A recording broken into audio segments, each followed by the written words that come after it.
It was around fall 2016 and I was a 26-year-old working late nights at Walgreens.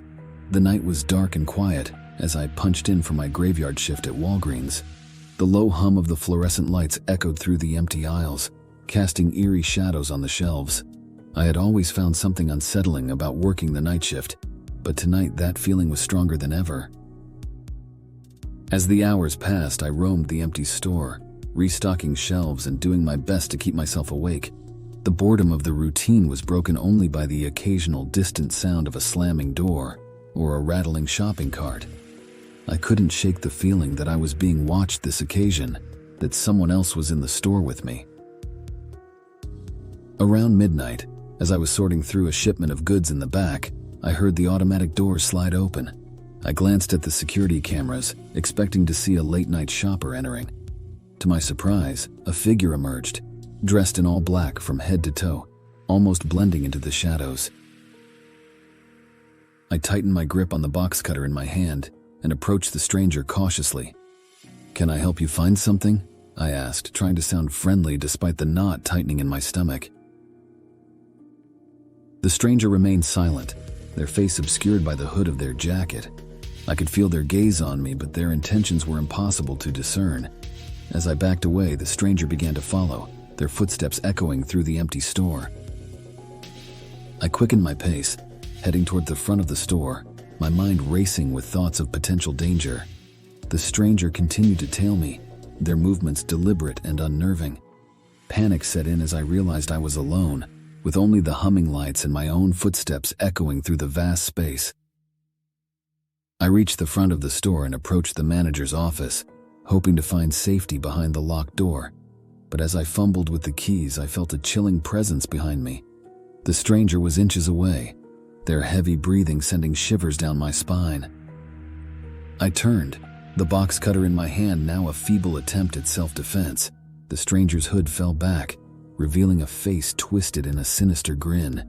He looked like he was under a substance of sorts. He showed signs, blood-red shot eyes, and a psychotic laugh.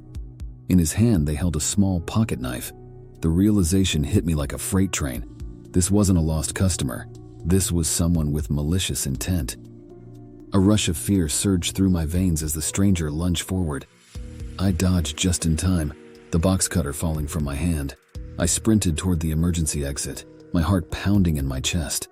The stranger pursued, their footsteps echoing with a vicious determination. As I ran into the cold night air, gasping for breath, I could still hear the stranger's laughter echoing through the empty parking lot. I didn't stop running until I reached the safety of the brightly lit gas station across the street, where I finally dared to look back. The Walgreens loomed in the distance, silent and threatening. The stranger was nowhere to be seen, leaving me with a chilling realization. I had narrowly escaped a brush with something far more sinister than the late-night shadows.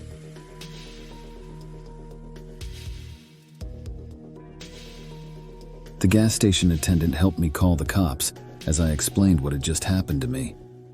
The cops arrived about 20 minutes later, questioned me for a while, searched the whole store and didn't find anything.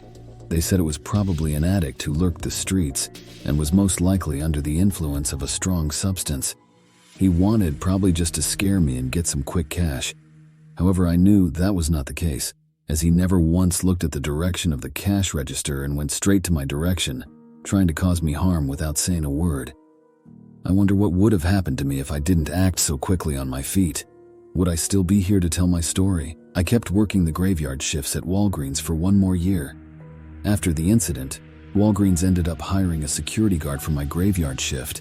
I would have been lying if I said it made me feel safer, as the crazy, sinister look of my attacker left a haunting reminder in my head, wondering if he would come back one night to finish the job no matter the cost.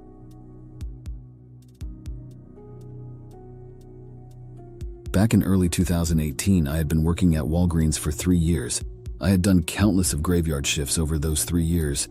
I had seen my fair share crazy things that have went down at the store, from burglaries to fights among customers. But this one late night, things almost took a turn for the worse for all parties involved.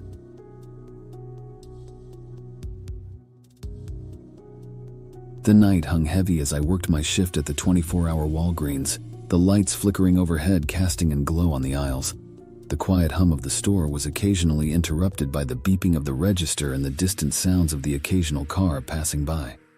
Little did I know this seemingly ordinary night would soon take a terrifying turn. As the minutes ticked away, I scanned items at the checkout counter, my gaze occasionally wandering to the surveillance cameras. That's when I noticed them. 2 customers, both browsing the medicine aisle. One, a woman in her late 30s, seemed completely focused in reading labels, while the other, a man wearing a black torn jacket, lingered nearby, his eyes fixed on her every move. A sense of unease settled in the pit of my stomach as I watched the man's predatory stare. It was a slow night, and with only a few customers scattered throughout the store, the atmosphere felt oddly intimate. The woman, oblivious to the danger lurking behind her, continued to compare medications on the shelves. The man, however, began to shadow her every step, his movements growing increasingly erratic. I felt a knot tighten in my chest, a growing certainty that something was about to go terribly wrong. I grabbed the phone, intending to call for security, but before I could dial, the man's demeanor shifted. He reached into his pocket and pulled out a polished, jagged knife. Panic ran through me as I realized the gravity of the situation unfolding just a few aisles away. Adrenaline coursing through my veins, I rushed toward the 2 customers, shouting at the man to drop the weapon. The woman turned, her eyes widening in terror as she registered the imminent danger.